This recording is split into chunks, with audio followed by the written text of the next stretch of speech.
Êxodos significa deslocamentos, saídas. A palavra êxodo foi usada muito nos anos 70, 80 no Brasil, quando houve o êxodo rural. As pessoas se deslocaram das roças para os centros urbanos. Então, êxodo é esse deslocamento de pessoas. Esse livro chama-se Êxodo porque ele fala da saída do povo do Egito em direção a Canaã, a terra que Deus havia prometido e daria a eles. Êxodo capítulo 19, eles caminham durante 40 anos e nesses 40 anos muitas coisas acontecem, mas logo que eles saem, logo no começo, ali nos primeiros meses, primeiras semanas, acontece o que está escrito aqui, capítulo 19, verso 1. Ao terceiro mês da saída dos filhos de Israel da terra do Egito, no mesmo dia vieram ao deserto do Sinai. Tendo partido de Refidim, vieram ao deserto do Sinai e acamparam-se no deserto. Israel, pois, acampou-se defronte do monte. E subiu Moisés a Deus, e o Senhor o chamou do monte, dizendo: Assim falarás à casa de Jacó, e anunciarás aos filhos de Israel: Vós tende visto o que eu fiz aos egípcios, como vos levei sobre asas de águias e os trouxe a mim. Agora, pois, se diligentemente ouvirdes a minha voz e guardardes o meu concerto, então sereis a minha propriedade peculiar dentre todos os povos, porque toda a terra é minha. E vós me sereis reino sacerdotal e povo santo. Estas são as palavras que falarás aos filhos de Israel. E veio Moisés e chamou os anciãos do povo e expôs diante deles todas estas palavras que o Senhor lhe tinha ordenado. Agora, por favor, vá comigo ao Evangelho, agora é Novo Testamento, do Lucas, Evangelho de Lucas, capítulo número 6, meia dúzia, verso 12. Lucas era médico de profissão. Lucas não andou com Jesus. Lucas ouviu as histórias e ele escreveu uma carta, que é esse chamado Evangelho, e uma outra carta que é o chamado Atos dos Apóstolos. No primeiro, ele conta as coisas que Jesus fez e ensinou. No segundo, ele conta sobre a formação da igreja. Então, Lucas vai nos falar de coisas que ele ouviu daqueles que estiveram com Jesus. Capítulo 6, verso 12. E aconteceu que, naqueles dias, subiu Jesus ao monte a orar, e passou a noite em oração a Deus. E quando já era dia, chamou a si os seus discípulos e escolheu 12 deles, a quem também deu o nome de apóstolos. Assim, ao qual chamou Pedro, André, seu irmão, Tiago e João, Filipe e Bartolomeu, Mateus e Tomé, Tiago, filho de Alfeu, Simão chamado Zelote, Judas, filho de Tiago, e Judas Iscariotes, que foi o que o traiu. Agora, por favor, vá para o evangelho anterior, o de Marcos. Marcos, capítulo 3. Voltar um pouquinho, capítulo 3, verso 13. O Marcos, segundo a tradição da igreja, era um militar. Lucas, sendo médico, um homem de ciência, um homem de detalhes, ele produz muito em termos de capítulos. Marcos, por ser teoricamente um militar, era muito objetivo. Então ele escreve pouco, mas ele conta coisas importantes e ele conta, às vezes, as mesmas coisas que o Lucas e o Mateus também contaram. É o caso desse pedacinho, ele vai nos dar uma informação complementar ao que o Lucas nos falou. Então vamos lá, são apenas 2 versículos. Marcos 3, verso 13 e 14. E subiu ao monte e chamou para si os que ele quis, e vieram a ele. e nomeou os 12 para que estivessem com ele e os mandasse a pregar. Vamos ler mais um pouquinho. E para que tivessem o poder de curar as enfermidades e expulsar os demônios. Simão, a quem pôs o nome de Pedro, Tiago, filho de Zebedeu, e João, irmão de Tiago, aos quais pôs o nome de Boanerges, que significa filhos do trovão, André e Filipe, Bartolomeu e Mateus, Tomé e Tiago, filho de Alfeu, e Tadeu e Simão o Zelote, e Judas Iscariotes, o que o traiu. Amém. Irmãos, na semana passada eu pude falar aqui sobre aquela situação em que o povo, ele não é normalmente um povo extraordinário. Eventualmente surge no meio do povo alguém que tem um espírito indômito, alguém que não se deixa domar, alguém que questiona, alguém que não aceita as coisas como elas são, alguém que não aceita a explicação de que as coisas sempre foram assim e serão sempre assim. Eu ainda mostrei para vocês que, de repente, Faraó, que governa o Egito, ele tem uma loucura e ele manda matar os meninos dos hebreus. As meninas podiam viver, os meninos deveriam morrer no nascimento. As parteiras egípcias, ao ajudarem as mulheres hebreias a terem os seus filhos, vendo que era um menino, devia matar o menino e deixar viver as meninas. E eu perguntei a vocês não acham que havia alguém ali que dissesse não, está errado? Eles aceitaram passivamente. Também falamos nos tempos em que Jesus nasce, em que Herodes, preocupado com uma possível rebelião política, ele manda matar todas as crianças de 2 anos para baixo. E eu fiz a mesma pergunta: será que não havia no meio do povo ninguém que se rebelasse, ninguém que dissesse está errado, não pode matar as crianças? E a resposta é não, não teve. Eventualmente, ou seja, de vez em quando, nascia alguém que queria mais, que queria mudar. Sabe, Marias não nascem todos os dias, Déboras não nascem todos os dias, Josués e Moisés não nascem todos os dias, Paulos não nascem todos os dias. Mas quando eles nascem, eles não nascem para ficar sozinhos. Eles nascem para contagiar positivamente as pessoas do seu tempo. Hoje, quem veio à escola dominical e quem participou, dando sequência à aula da semana passada, nós pudemos perceber que o modo de escravizar um povo não é imediato. O faraó, que não conheceu a José e que resolveu escravizar Israel, ele não acordou um dia e baixou um decreto dizendo: a partir de hoje Israel é escravo. Não, ele não fez isso. Ele impetrou um processo, ele criou um sistema que ao longo dos anos foi cobrando muita coisa dos hebreus. Os egípcios foram se assenhorando das propriedades dos hebreus, foram colocados os hebreus para trabalhar, ganhando pouco, depois ganhando nada, até que se tornaram escravos, um processo. E nesse processo de desmonte da autonomia, de desmonte da propriedade, de desmonte da capacidade de gerenciar a própria vida, não surgiu ninguém em centenas de anos que se levantasse contra. Mas surge, eu falei isso, um homem chamado Moisés.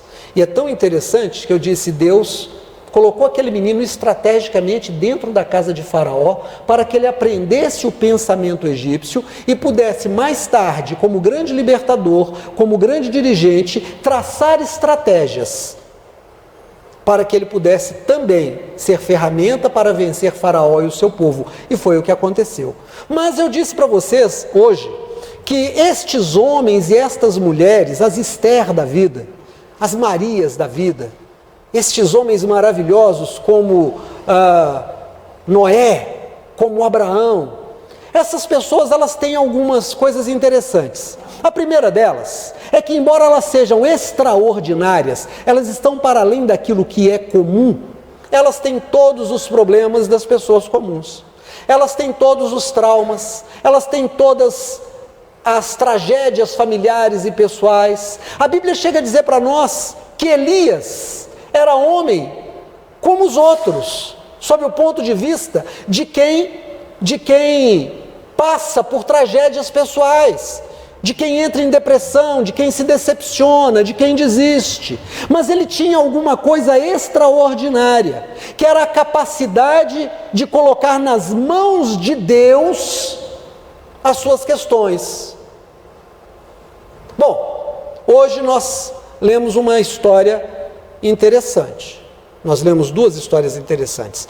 3 meses que eles saíram do Egito, Israel saiu, deixa de ser escravo, do ponto de vista formal. Não estão mais morando no Egito, não estão mais debaixo da mão opressora dos egípcios, estão caminhando no deserto, tem 3 meses, viram milagres extraordinários, viram as 10 pragas que Deus mandou para o Egito, viram o mar se abrir, viram Deus os sustentar, viram Deus lhes dar uma coluna de fogo durante a noite, que os iluminava, que os aquecia, que os dirigia, viram essa coluna se transformar numa nuvem que lhes dava sombra e que lhes guiava os passos durante o dia, porque ela se movia e eles moviam-se debaixo deles, assim caminhando pelo deserto. E agora eles chegam ao pé de uma grande montanha. E ao pé de uma grande montanha, Deus chama o homem extraordinário, o homem que está para além do comum. Poderia ser uma mulher para além do comum, mas naqueles dias a sociedade era machista e patriarcal. Natural então que Deus, respeitando a limitação humana, não que Deus tenha colocado o homem como melhor do que a mulher, porque o homem nunca foi, não é e jamais será melhor do que mulher alguma. Também não é inferior. Mas naquele modelo de sociedade, Deus tratava com o homem. Então ele chama Moisés, a quem ele havia dado o cargo de ser o libertador, e ele fala com Moisés alguma coisa.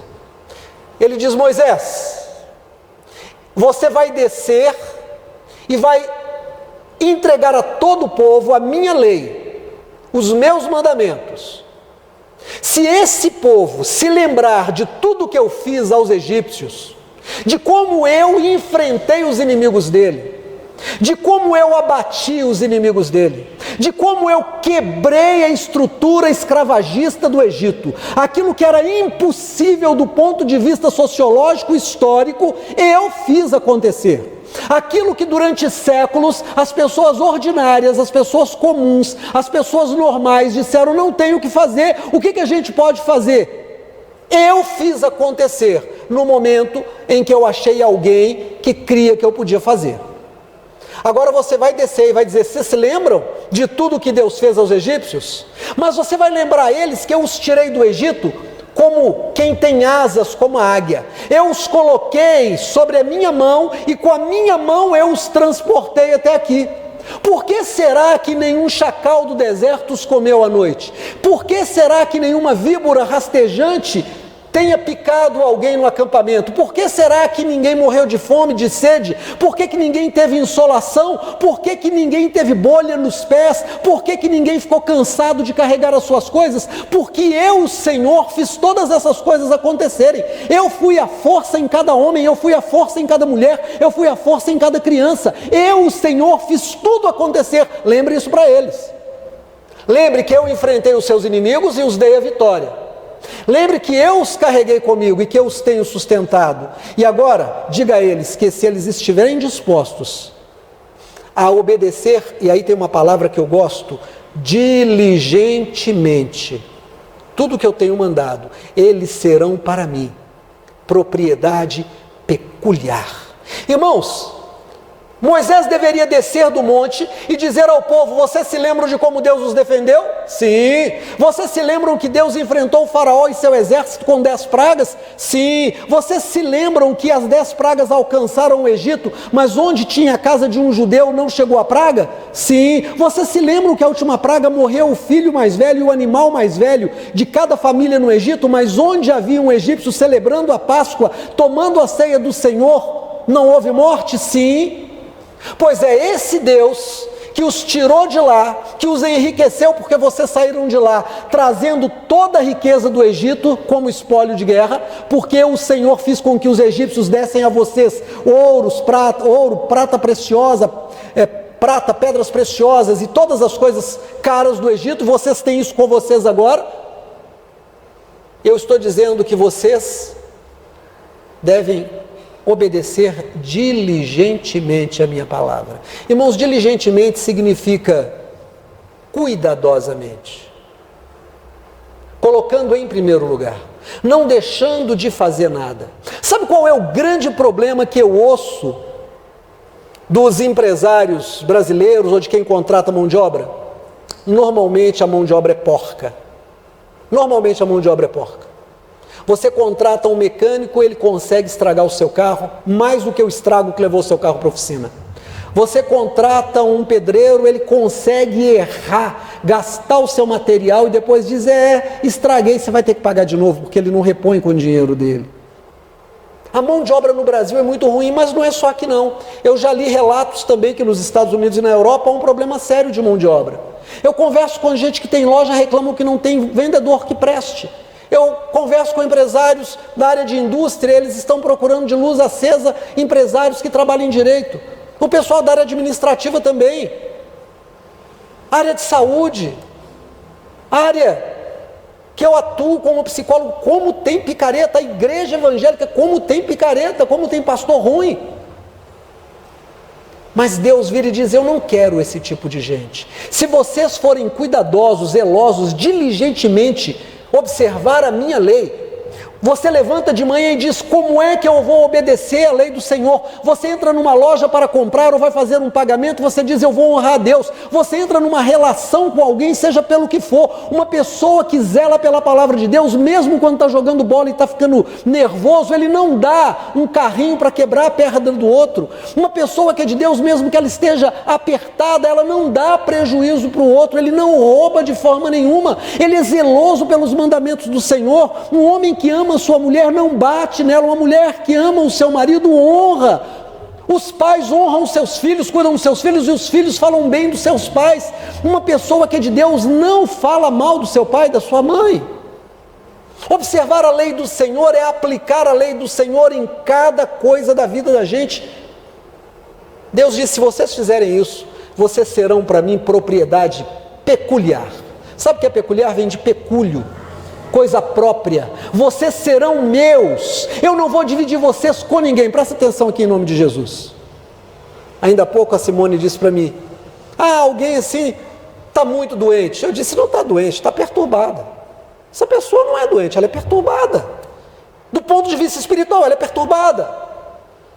Tem crente que fica endemoniado. Irmãos, tem crente que fica endemoniado. Pastor Caio Fábio, nos velhos tempos, numa palestra, ele me contou a um grupo onde eu estava, né, e eu vi, contou para nós, que uma vez na casa dele, ele estava em casa e alguém bateu na porta e disse, pastor, nós trouxemos um homem aqui que está endemoniado, e esse homem, ele sai louco, ele fala coisas esquisitas, ele está praticando coisas. Traz o homem aqui. Irmãos, ele disse que aquele homem entrou, a primeira coisa que fez foi ficar olhando para as mulheres como quem come com os olhos, pernas, braços, seios, o que ele pudesse olhar. Ele era perturbado.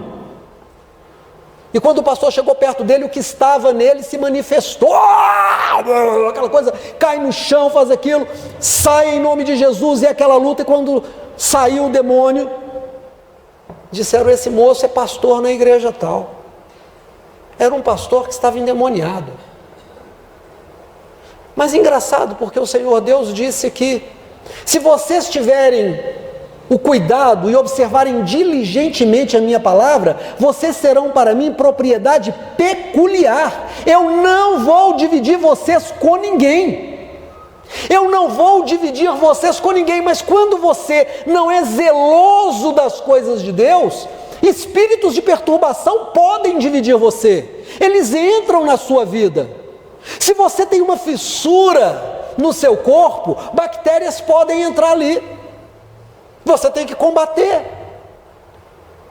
Segunda-feira eu saí para pedalar, saí com uma bicicleta que tem um pedal antigo. Puxei a bicicleta de mau jeito, o pedal bateu no meu calcanhar, acima do tênis, e me cortou.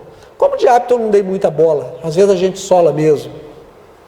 Mas quando chegou quinta-feira começou a queimar, começou a ficar ruim. Sexta-feira, a Amanda olhou e falou, pai, tem que botar remédio nesse negócio, eu já estava mancando. Ela olhou e falou: olha o tamanho do seu pé. Eu olhei e falei: engraçado, eu tenho 2 de um lado e 1 do outro. Estava dobro do tamanho. A Simone chegou, passou uma pomada, encostava, doía. Sábado, ontem, fui para o médico. Antibiótico, anti-inflamatório. Resultado: hoje eu amanheci melhor, graças a Deus não está doendo, já estou caminhando normal. Mas por que houve uma inflamação? Porque houve uma fissura no meu corpo. Porque houve um lugar onde bactérias puderam entrar. E eu fiquei doente. Espiritualmente, você acha que é diferente? Você está aí levando a sua relação com Deus relaxadamente, você deixa de ser propriedade peculiar. Como é que você leva a obra do Senhor relaxadamente? Não fazendo o que Deus manda. O Senhor Deus chamou Moisés e disse: Moisés, você é um extraordinário, o povo é comum, mas eu quero transformar esse povo num povo extraordinário.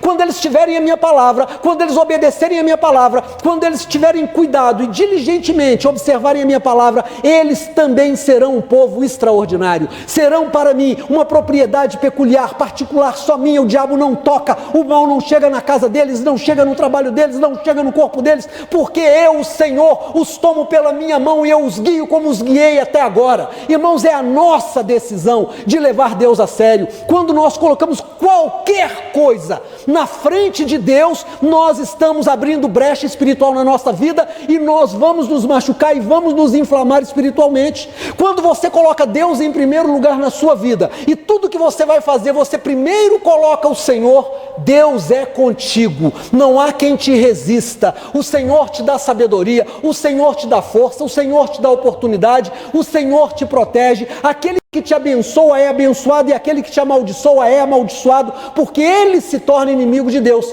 porque Deus compra a tua briga. Você não precisa fazer nada, Deus faz tudo. Irmão Antônio Lourenço, vocês não têm oportunidade de conhecer ainda o irmão Antônio Lourenço, mas vão ter oportunidade, se Deus quiser, em nome de Jesus, amém, Mateus? Lá na glória, porque ele já partiu. Irmão Antônio morava na PPL, Pedreira Padre Lopes, ali na Lagoinha. Isso naquela época que a Pedreira Padre Lopes não era uma comunidade como é hoje. Naquela época era uma favela. E alguém começou a ser preso pela polícia e correu um boato que o irmão Antônio Lourenço estava entregando os bandidos para a polícia, que era o X9, que era o caguete. Irmão Antônio, membro da Igreja Batista de Lagoinha, do outro lado Antônio Carlos, homem de Deus, homem mais velho, seu guarda-chuvinha de sempre na mão, seu terninho. Um dia vem ele andando por aqueles trilhos, ainda não tinha estradas, ruas dentro da vila, eram trilhos, barracos. Vem ele subindo, ele morava lá no fundo mesmo, cheguei à casa dele, ele vem subindo e um bandido para na frente dele e diz: olha, estão dizendo aí que o senhor está entregando as pessoas aqui para a polícia, que a polícia está prendendo quem o senhor diz que é bandido. E nós temos 2 grupos aqui, um que acha que o senhor está entregando e o outro acha que o senhor não está entregando. E o irmão Antônio Lourenço disse: e você faz parte de qual dos 2? E ele respondeu: eu acho que o senhor não está entregando não. O irmão Antônio olhou para ele e falou assim: você está num grupo muito bom, pode continuar nele. E passou por ele e foi para a igreja. E o moço gritou para ele: ó, os outros vão fazer o senhor, hein? Cuidado aí, eles estão achando que o senhor está entregando. Ele foi para a igreja. Irmãos, quando ele foi para a igreja, ele colocou no altar do Senhor, ele disse: Deus, a minha vida é tua, eu quero colocar todas essas pessoas diante do Senhor. Irmãos, houve uma briga entre eles e os bandidos começaram a se matar. E todo aquele grupo que achava que o irmão Antônio estava entregando para a polícia, aquele grupo ou morreu ou fugiu, porque Deus tomou a causa dele. Pastor, mas isso aconteceu quando? 1970 e quantos? 1960 e quantos? Irmãos, então nós vamos falar da irmã Suzana, que há pouco tempo atrás chegou aqui e disse: olha, comprei um apartamento aqui, sou síndica aqui no Diamante, os bandidos lá não gostaram porque eu pus câmera, porque eu coloquei portão, já atiraram na minha janela e já disseram que é para eu sair de lá, que vão me matar, estão querendo meu apartamento para colocar uma das famílias deles. Ela chegou aqui chorando, quem vinha no culto de oração lembra disso, e nós oramos tantas vezes aqui. E o que aconteceu? Morreu o bandido, o outro foi preso, a bandidagem soltou, saiu dali, e ela ficou liberta, ela não teve nenhum problema, irmãos, o apartamento dela está na mão dela. O que Deus está dizendo é que quando você coloca o Senhor em primeiro lugar, quando você faz como o irmão Antônio, como você faz como a Suzana fez, Deus faz com você o que Ele fez com essas pessoas. Deus pega a sua causa e coloca lá, você é o escolhido de Deus, você era uma pessoa comum, agora você se torna uma pessoa extraordinária. Pastor, mas isso é só Velho Testamento, aí nós somos para o Novo Testamento. No Novo Testamento, o irmão Lucas nos fala uma coisa interessante. Jesus subiu a montanha, sozinho, e orou a noite inteira. Não sei se ele orou de joelho, não sei se ele orou em silêncio, não sei se ele cantou, não sei se ele recitou as escrituras, eu sei que ele orou.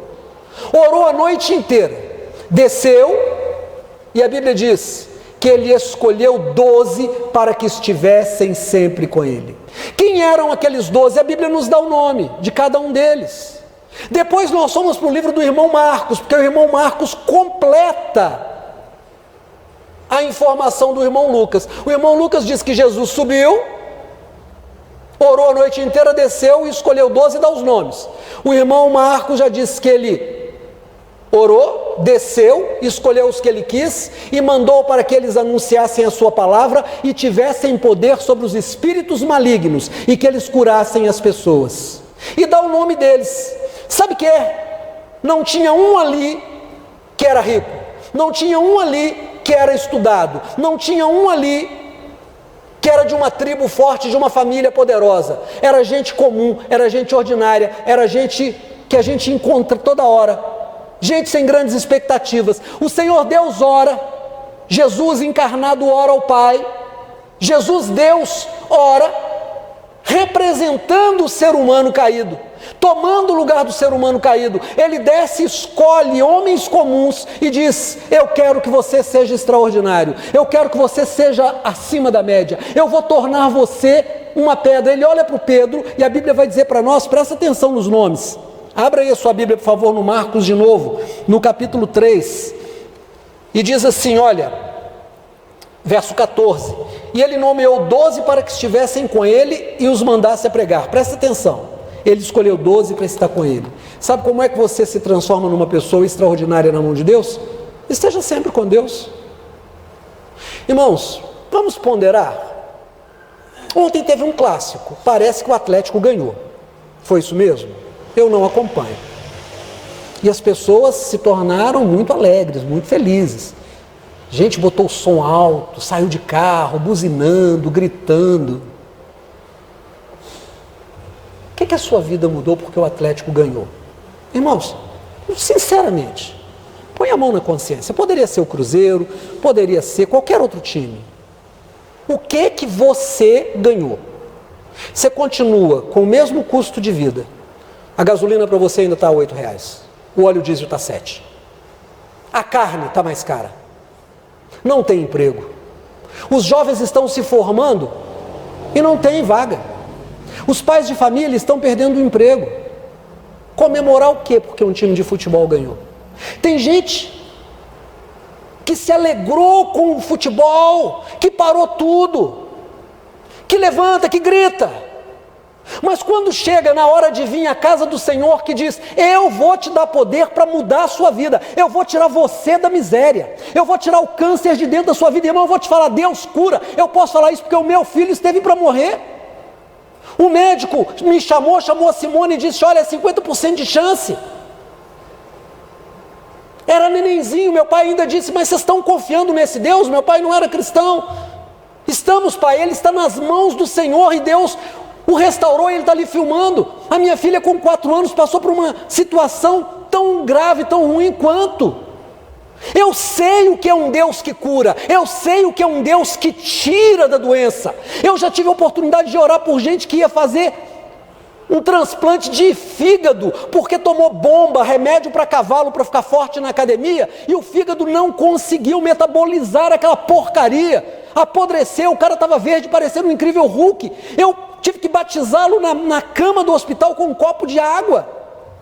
Mas o Senhor o restaurou com uma semana, ele já estava fora, com o fígado dele, Deus o restaurou. Eu sei que esse Deus cura. Como que alguém pode fazer festa para o Cruzeiro? Como que alguém pode fazer festa para o Atlético, que não muda a sua vida, mas não é capaz de dar um aleluia para Jesus, não é capaz de ficar nos cultos, falta o culto para poder receber parente, para poder estudar, para poder trabalhar, para poder passear? Gente que não tem prazer no Senhor, como que você quer ser curado? Como que você quer receber milagre? Se você não se alegra em Deus, se diligentemente você não obedece a Deus, como? A palavra de Deus diz que Jesus escolheu esses homens e olha o que ele mandou, presta atenção, Marcos capítulo 3, verso 14, e nomeou os 12 para que estivessem com eles, tem que andar com ele, e os mandasse pregar. Você tem que ir pregar. E para que tivessem o poder de curar as enfermidades e expulsar os demônios. Que coisa, hein? Que coisa. Jesus te dá poder para curar as enfermidades. Você está na presença dele. E o Senhor Deus diz, eu vou te usar. Não sei se é câncer, não sei se é síndrome do pânico, não sei se é gripe, se é HIV, se é H1N1, se é Covid, eu não sei. Eu sei que Deus manda, você vai, põe a mão, ora e a pessoa é curada. O endemoniado chega bravo, gritando, rolando, você estende a mão e ele cai. Você já viu um endemoniado de perto, irmão? Você já viu a força que tem o endemoniado? Porque não é a força humana. Pastor João Alceu, meu amigo, conta que uma vez entrou uma endemoniada na igreja dele, ele estava no fundo da igreja lá, cuidando de algumas coisas, e os irmãos que estavam lá dentro não estavam com a vida muito certo não, os que estavam dentro do templo. Aí trouxeram a mulher toda torta lá, e um irmão levantou a mão, ela disse, você vai me tirar daqui? Disse que a mulherzinha pequenininha, uma pequenininha mesmo, mulherzinha no sentido de gente pequena, disse que ela pegou um banco desse, com gente sentada, e jogou lá na parede. Como é que pode? Porque a força de 1000 demônios que estava naquele corpo. Mas vem aquele homem de Deus, estende a mão e diz, sai dela! E aquela mulher cai. Ele não precisou bater, não precisou gritar, não precisou nada, mandou sair. O Senhor Jesus está dizendo que quando você diligentemente cuida de obedecer a palavra, quando você o ama, quando você o põe em primeiro lugar, Ele te usa para a cura e te usa para a libertação. Deus é real e o diabo é real, não brinque com o diabo. Tudo que o diabo quer é que você brinque com Deus, para que o diabo possa brincar com você. O diabo quer que você brinque com Deus, para que ele possa brincar com você. Ele entra na sua vida, e você começa a ouvir os outros chamar o seu nome, olha, e não tem ninguém. Você entra dentro de casa e parece que passou alguém correndo. Você está dormindo e parece que caiu vasilha na cozinha, você levanta apavorado e está tudo no lugar. Você começa a ouvir gemido, você começa a andar e ver passo. Um dia você está andando na rua e alguém te empurra, você olha para trás e não tem ninguém. Um dia você anda e cai, alguém te empurrou, você olha e não tem ninguém. Brecha, brecha, brecha que você vai dando na sua vida. Você vai abrindo a sua vida e os demônios vão entrando, vão entrando, vão entrando. Mas quando você entende que Deus te chamou para ser alguém extraordinário, por obedecer a palavra dele, que Jesus orou por você, que ele pôs o seu nome diante do Pai, e você coloca Jesus em primeiro lugar, acontece isso aqui, ele te dá poder sobre os demônios. O demônio não pode te tocar, porque Deus cumpre na sua vida o que ele cumpriu na vida de Israel. Eu tomo vocês pela mão, eu guio vocês. Vale a pena confiar no Senhor. Qual era o nome dessas pessoas? Presta atenção, em nome de Jesus. Verso 16, Simão, a quem pôs o nome de Pedro. Pedro significa pedra. Pedro era um homem de impulso. Dizem os especialistas que ele tinha um temperamento sanguíneo. Começava as coisas e não terminava. Começava com coragem e no meio tinha medo, desistia. Jesus olha para ele e diz assim, vou te transformar numa pedra, numa rocha, vou mudar o seu caráter, o Espírito Santo vai mudar você. Olha, Deus muda caráter, Deus tira a cachaça e põe a pessoa sem beber, livre. Deus tira o vício e liberta a pessoa, Deus tira o câncer e põe saúde, Deus tira a mentira do mentiroso e ele só fala a verdade, Deus tira o adultério do adúltero, ele se torna uma pessoa fiel ou ela se torna uma pessoa fiel. Deus tira a preguiça do preguiçoso, ele começa a produzir e socorrer os outros, porque ele transforma as pessoas. Que mais que ele fez? Presta atenção. Tiago, filho de Zebedeu, João, seu irmão, os quais pôs o nome de Boanerges. Sabe o que significa Boanerges? Filhos do trovão. Era gente que brigava. Você conhece gente que briga à toa? Gente que grita, gente que briga, que chama para o braço, vamos lá fora resolver, filho do trovão. Tudo é no grito. Os dois eram assim. Jesus olha para eles e diz assim: vou transformar vocês. Um deles era João. Sabe como é que João é conhecido? Depois que ele escreveu as 3 cartas, que está lá no final da Bíblia, o apóstolo do amor. Ele diz: um mandamento eu tenho para vos dar, que é novinho em folha: amai-vos uns aos outros.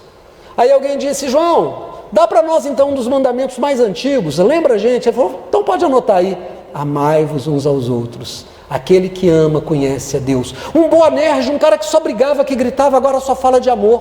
Jesus transforma. Olha que mais que ele diz aqui: André, Filipe, Bartolomeu, Mateus e Tomé, Tiago, filho de Alfeu, e Tadeu, Simão o Zelote. Irmão, Mateus ou Levi, é a mesma pessoa, era cobrador de impostos. O Zelote era membro de uma organização que zelava pelas tradições. Tudo que um zelote queria era ver um publicano morto. Jesus coloca um publicano, Mateus, e coloca um zelote, e vai transformar o coração dos dois, quando o Espírito Santo entra na sua vida, porque você resolveu obedecer Jesus. Você deixa de ser gente comum e vira gente extraordinária. Olha o que Deus está fazendo. Eu quero te convidar a ficar de pé em nome de Jesus.